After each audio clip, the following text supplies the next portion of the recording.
Well, I got the 300 TDI running on a good battery, but I guess you can see already. Look at it, look how it's breathing. Look at the fumes coming off there. It's like a steam train, look. The oil is spewing out of it, look. Can you see it?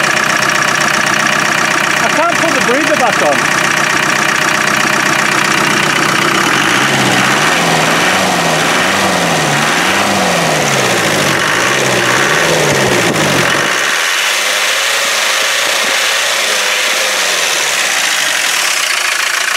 Seems fit enough.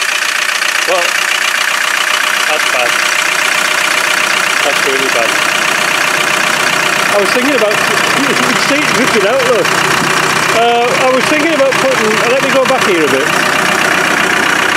I was thinking about putting a catch can on. I'll have to do something. I haven't got one.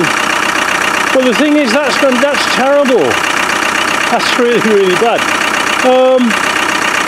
The thing is, will the owner empty the catch can? That's the problem.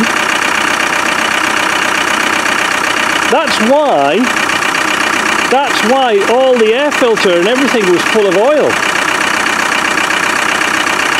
All the hoses, the intercooler. My God, when I first started this up in the shop, what a blast of black mucky crap came out the exhaust pipe, because I think it had pushed all the oil out the intercooler. Dear me. Anyway, it's got a 1.2 transfer curtain, but that engine ain't got much power. So the moral of this story is, when you go and buy an engine, I've taken the hose off that cyclone separator there, but take the top off the rocker box, you know, the valve, the yellow cap, and if it's blowing out on oil out of there or fumes, just walk away.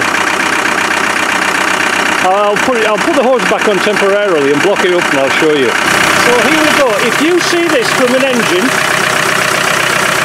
look, and it does this, walk away.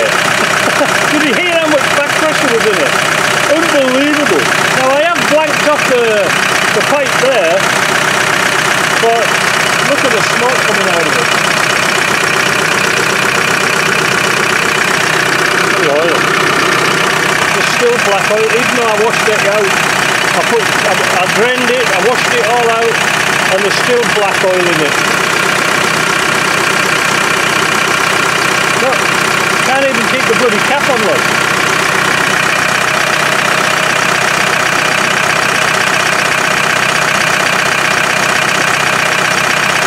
I don't know where it's all coming from. So, I'll just turn this off. Yeah, not good, is it?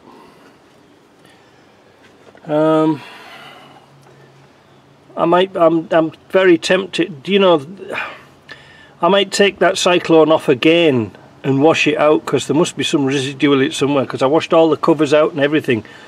But whether it's blocked in the pipe, I really don't know. These are fannying about jobs, eh? Yeah, but if you see back pressure coming out of there, oh, forget it.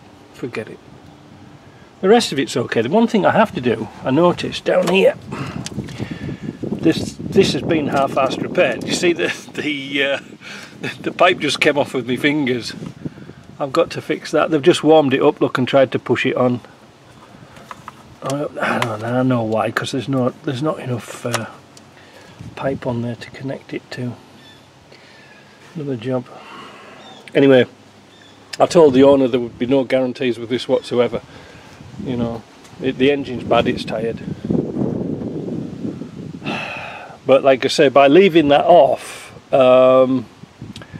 we're not going to fill all the hoses and the turbo and the intercooler full of oil again. It's really bad, isn't it? It hasn't got much power, because as I thought it would have had. But there again, we were going uphill, and this has got a 1.2 transfer case in, so it wasn't all that powerful. Anyway, let me have a go at cleaning that cyclone out again, and the hose. I didn't blow the hose out. I wonder if it's got all gungy in that hose. Never thought of that. Well, I've never seen one blow as bad as that anyway, never mind anything else. other than that, everything seems to be hunky-dory. Well, as far as it can go. And so I'll put the air cleaner on and call the owner up and see what he has to say. But that needs some serious work on that block. That's bad. I've just been reading your comments about this, the first video I put up when I did this engine. And this has had some life to it. Somebody commented that when I saw that number 1 piston, the valve had hit the intake valve had been hitting the top of the piston and marked it. That could have been done a long time ago. I don't know when, because this engine, I forgot to mention this, has had some history. Why? Because when I was cleaning the parts up in the ultrasonic, I noticed there was a mark here, and I was trying to get it off and it wouldn't come off. I thought it was some silicone. Anyway, it turns out that this has had a hole punched in it from the inside. It just looks like a rock has gone through. So some cowboys had a go at this and just kept fixing it and bodging it up. Yeah, oh, that's my hose thing there. It's not very pretty, but it sort of works. You know, to bypass the heater. Anyway, I'm not bothered. It does actually circulate now, which is a good thing. It'll take away that hot spot off the back. So, oh man, I don't know what to do with this. Look at it, it's pouring out. It's going to, if I don't do anything with it, it's going to pour oil on the floor. One comment suggested I should put the pipe going through the chassis. Yeah, but that's okay. Yeah, you could do that, but it's going to run out of oil, isn't it, eventually? And that's why when it came in, it was low of oil, because it had blown it all out of here. Bugger. Anyway, not much more I can do with it. I'm going to take it for a test drive, and that's it. I've washed it off a little bit, got all the greasy oil off from my paws, and that's it. Oh, I replaced the rubbers on the air filter because that was just falling apart. Now it has got a Webasto in here, down here. I forgot to mention this. I'll just keep adding on bits. Or something like a Webasto, I don't know what it is. Because obviously they found out the heater wasn't very good. And I'm convinced now, because I tried to push my pressure cleaner down the hose to blow it out, and it wasn't going to move. It was not going to move. So that is a problem, and I think that's perhaps the root cause of it. And thinking about it again even more, this has had a brand new radiator in it. So I think there's been sort of underlying problems with this all along. Really, I do. I think there's been underlying problems with it. Because, yes, radiators do go and things like that. But I bet you they've been messing about with the head gasket leaking for a long time before it came to Canada. And they've been just trying to choke it all up with the radiator sealer. Blocked up the radiator, didn't bother about the heater, that wasn't important. Replaced the radiator, head blew because it was just too hot, because there was no circulation out the back. Replaced the head, obviously now it's cracked. Done it again, and we've had the same problem, but this time it was more obvious because the shock went through the bottom of the expansion tank. You remember when it had small springs and long shocks on it, just punched a hole through the bottom. So then the customer was more aware it was losing water, you know, because then it was obvious.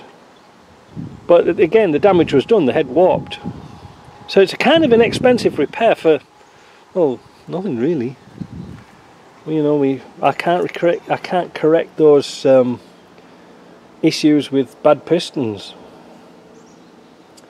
Shame, innit? But we did see it, and I did film it, and when we put diesel down those bores, there you go. That was as clear as night and day. There was so there was something wrong with that number 2 cylinder. But we'll give it back to the customer, and he said he's just going to use it on the farm. So that's it. Well, there's nothing else I can do. So now we'll say goodbye on this one. And oh, I missed a bit of oil there. Is it? Oh yeah, I missed a bit of oil. I'll better wash that off, otherwise I'll be unhappy. Right, so yeah, we'll wrap this up, and at least it's out the way. So the next big job is the engine on this one here, when it ever gets here. See you later. Ta-ra.